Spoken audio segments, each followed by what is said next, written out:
मैं समझ नहीं पाई। मेरे सन्यासी बाबा थे, वो मेरे बागेश्वर बालाजी थे। मैंने बोला ठीक है बाबा। जब बागेश्वर धाम पे हम पहुंचे तो हमको कुछ भी पता नहीं था। नहाई भी। जय श्री राम, जय बागेश्वर धाम। कैसे हो बागेश्वर के पागलों?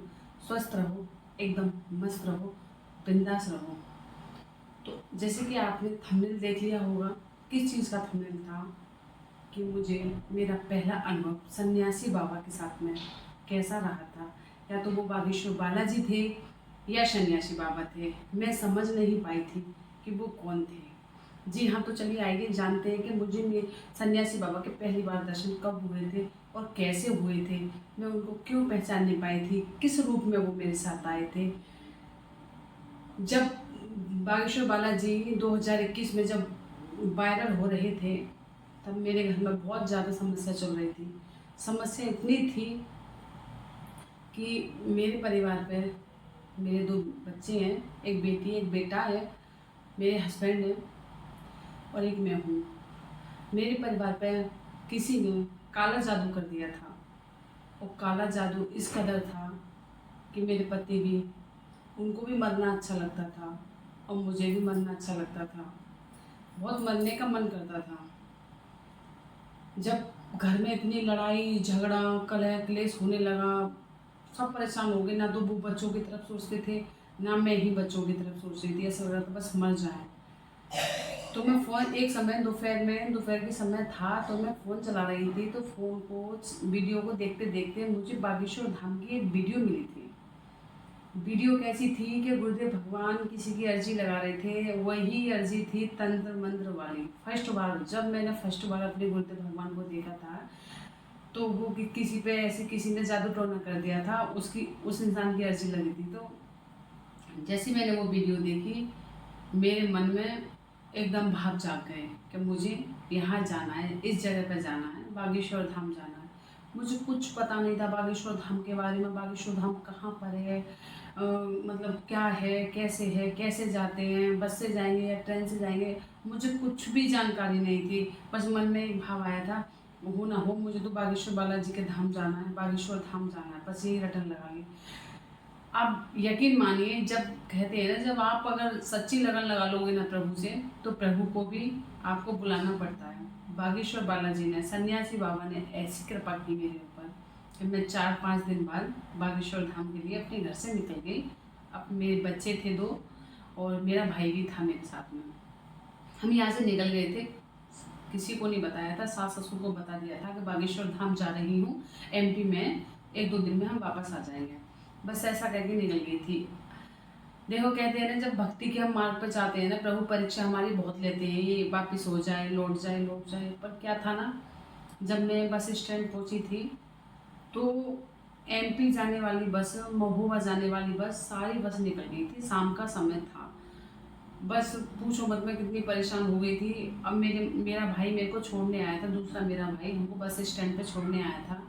वो मेरे को बोलता है घर चल, कल चली जाना बागेश्वर धाम, आज सारी बस निकल गई। मैंने बोला नहीं, मुझे बागेश्वर धाम तो आज ही जाना है। सुबह मुझे पहुंचना है, माँ बालाजी के दर्शन करने, गुरुदेव के दर्शन करने। मेरी आंखों में आंसू थे। मैं बोली, हे सन्यासी बाबा, हे बागेश्वर बालाजी बाबा, मैं धाम पे तो आऊँगी, मुझे आज ही धाम आना है। मुझे नहीं पता, मैं घर वापस नहीं जाऊँगी, मुझे धाम पे बुला लो। आप विश्वास मानना, मेरे बागेश्वर बालाजी, मेरे सन्यासी बाबा कितने दयालु हैं, ये मैं जानती हूँ। मेरे बागेश्वर बालाजी ने ऐसी कृपा कर दी, कृपा करके एक बस आई महुआ की। मेरा ध्यान नहीं था, मेरे भाई का ध्यान नहीं था, बस हमसे थोड़ा सा आगे निकल गई। वहाँ जाके कंडक्टर ने हमको आवाज़ लगाई, अरे महुआ जाना है क्या? विश्वास मानना, मैंने कहा हाँ भैया, हमें महुआ जाना है। मैं गदगद हो गई उस समय। मेरे बालाजी की, मेरे सन्यासी बाबा की इतनी असीम कृपा कि कोई भी बस नहीं थी, फिर भी एक बस आई। बस आगे भी निकल गई थी, फिर उसने हमें पलट के बुलाया। ये कृपा नहीं है तो और क्या है? कृपा है प्रभु की। हम बस में बैठ गए, कुछ नहीं खाया था। सुबह को 8 बजे मैं वहाँ महुआ उतर गई थी। अब महुआ से आगे रास्ता नहीं पता था कि बागेश्वर धाम कैसे जाना है, कहाँ है, पर जाना था। मन में था कि बागेश्वर धाम जाना है, बालाजी के दर्शन करने हैं, बस यही इतना ही पता था मुझे, और कुछ नहीं पता था। वहाँ बस स्टैंड पर उतर के, महुआ बस स्टैंड पर उतर के वहाँ पूछा, भैया हमें बागेश्वर धाम जाना है, छतरपुर जाना है। तो उन्होंने बोला पुराने नए बस स्टैंड से रिक्शा ले लो, वो तुम्हें वहाँ छोड़ देगा। रिक्शा लिया, छतरपुर पहुँचे। छतरपुर तो पहुँच गए। अब बागेश्वर धाम वाले छतरपुर पर उतर के, अब हम बागेश्वर धाम वाले जहाँ से ऑटो में बैठते हैं ना, नहीं हम छतरपुर वाली सॉरी बस में बैठ गए थे, क्योंकि कई साल हो गए तो थोड़ा सा मेरे को वो हो रहा है, कई साल हो गए तो हम छतरपुर वाली बस में बैठ तो गए थे बागेश्वर धाम के रास्ते पर उतरने के लिए। अब क्या हुआ, मैं उस बस में सबसे पूछती हूँ कि भैया ये बागेश्वर धाम वाला रास्ता कहाँ पे है, बस हमको रुकवानी है, हम पहली बार आए, हमें रास्ता नहीं पता। आप विश्वास मानना, उस समय पे वहाँ के लोग मेरे से ये पूछ रहे थे ये बागेश्वर धाम कहाँ पर है, हमें नहीं पता, हमें नहीं पता, हम नहीं जानते, हमें नहीं पता। मैं बहुत दुखी हो गई थी, मन मन में ये प्रार्थना कर रही थी, हे बागेश्वर बालाजी, हे सन्यासी बाबा, अब मैं कहाँ उतरूँ, मुझे तो कुछ नहीं पता, यहाँ कोई बता नहीं रहा है, ये बस वाला कहीं आगे ना ले जाए, हम पहली बार एमपी में आए। अब मैं कोई भी जानकारी नहीं थी, कुछ भी पता नहीं था हमें। मेरी सीट के पास में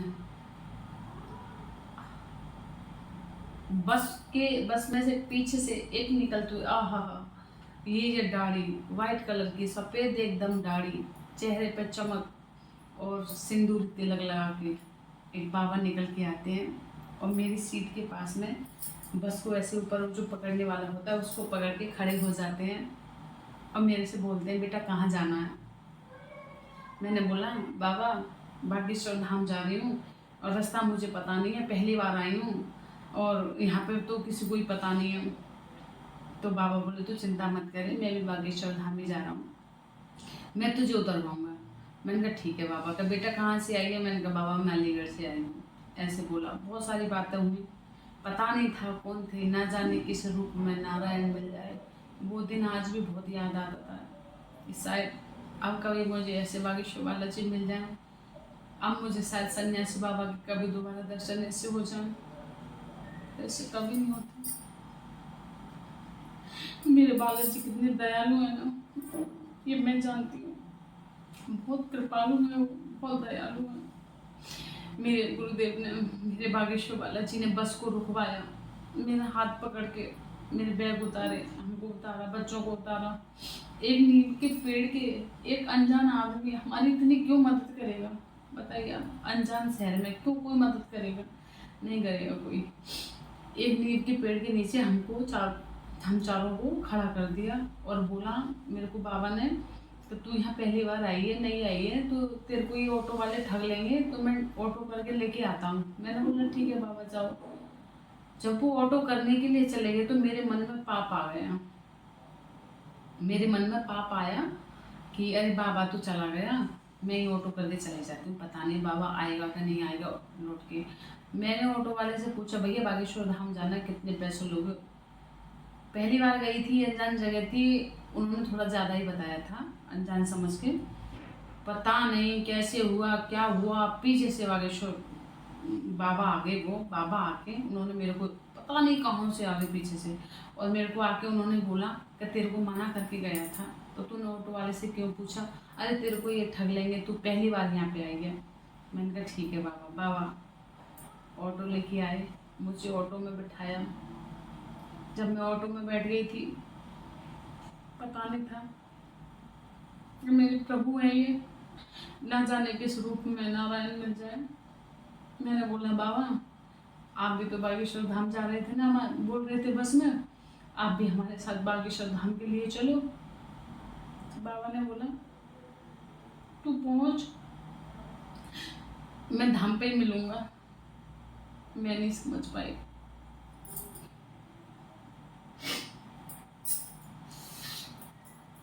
मैं समझ नहीं पाई। मेरे सन्यासी बाबा थे, वो मेरे बागेश्वर बालाजी थे। मैंने बोला ठीक है बाबा। जब बागेश्वर धाम पे हम पहुंचे तो हमको कुछ भी पता नहीं था, मैं नहाई भी नहीं थी, मैंने बोला हमें पता नहीं है व्यवस्था कहाँ है रुकने की, कैसे है। नहाई भी नहीं थी मैं, हमने नारियल लिया।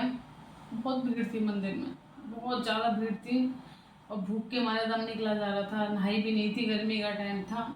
ऐसी मंदिर की लाइन में हम लग गए, भीड़ इतनी थी। भीड़ में बोली है बाबा आज मेरा नंबर शाम तक ना आएगा, आज तो मैं यहीं भूखी मर जाऊंगी। बस इतना ही बोला था। आप विश्वास मानना, सन्यासी बाबा की ऐसी कृपा हुई, ऐसी बागेश्वर बालाजी की कृपा हुई कि पता नहीं उस भीड़ के झोंके में मैं 2 बार में ऊपर सीढ़ियों पर कैसे पहुंच गई। जब ऊपर जाके पीछे का नज़ारा देखा ना, तो मैं बोल रही थी कि मैं इतनी जल्दी ऊपर कैसे आ गई। हे भगवान, पीछे तो कितनी भीड़ है, पता ही नहीं चला कैसे ऊपर आ गई। नारियल लेके बागेश्वर बालाजी के दर्शन किए, नारियल बांधा, वहाँ से नीचे उतर के आई। बहुत भूख लगी थी, चला नहीं जा रहा था। सब किसी से रास्ता पूछा, माँ अन्नपूर्णा का भंडारा किधर है। विश्वास मानना, जो पहली बार बालाजी मिले थे और पहली बार जो अन्नपूर्णा का प्रसाद ग्रहण किया था ना, आज तक नसीब नहीं हुआ मेरे। अभी तो दूसरी बार नसीब नहीं हुआ जैसा पहली बार हुआ था। तो रास्ता बता दिया जाके, बस मैं वहाँ बैठी भी नहीं थी, देखो जगह भी मिली थी तब। अब तो बहुत अच्छी व्यवस्था कर दी है गुरुदेव भगवान ने, तब इतनी अच्छी नहीं थी, मतलब भीड़ बहुत ज़्यादा थी तब। तो देखो वहाँ बैठी, तुरंत बैठने के लिए जगह मिली, तुरंत प्लेट मिली, तुरंत खाना मिला, जैसा पहली बार खाना खाया था। आज तक अन्नपूर्णा की तरफ गई भी नहीं हूँ मैं। मेरे बालाजी ने मेरी इतनी लाज रखी, कहते हैं ना जो सच्चे मन से उनको ध्याते हैं ना, वो उनकी बहुत लाज बचाते हैं। ये मेरा पहला अनुभव, फर्स्ट बार का अनुभव था बालाजी के साथ में, जो उन्होंने मुझे साक्षात्कार अपने दर्शन दिए थे, पर मैं समझ नहीं पाई थी। फिर ये मैं जिस प्रतिमा की, जो बागेश्वर बालाजी स्वयं मेरे घर में विराजमान है, वो मुझे कैसे मिले थे, ये मैं अपने दूसरे अनुभव में बताऊंगी। अगर वीडियो अच्छी लगी हो तो कमेंट में जय श्री राम लिखना। और जो जिनको नए नए अनुभव होते हैं वो कमेंट में लिख के मुझे बताना। अगर आप लिख के मुझे दोगे, इंस्टाग्राम पर मुझे मैसेज करोगे बालाजी की लाडली पे, अगर वहाँ लिख के देना किस किस को अनुभव है, तो मैं वो हिंदी में आपका भी मतलब एक वीडियो बना के डालूंगी। सच्चे मन से अगर तुम एक बार बालाजी के हो जाओगे ना, वे आते हैं, मेरे बाबा आते हैं, लाज बचाते हैं, ऐसी बात नहीं है नहीं बचाते। मैं आपको अपने 4-5 साल के सारे अनुभव शेयर करूँगी आप लोगों के साथ में। बस विनती है ये आप लोगों से कि वीडियो को शेयर कर देना, जो हनुमान भक्त हैं उनके पास में शेयर कर देना। कमेंट में जय श्री राम जरूर लिखना। हर हर महादेव, जय श्री राम, जय बागेश्वर बालाजी।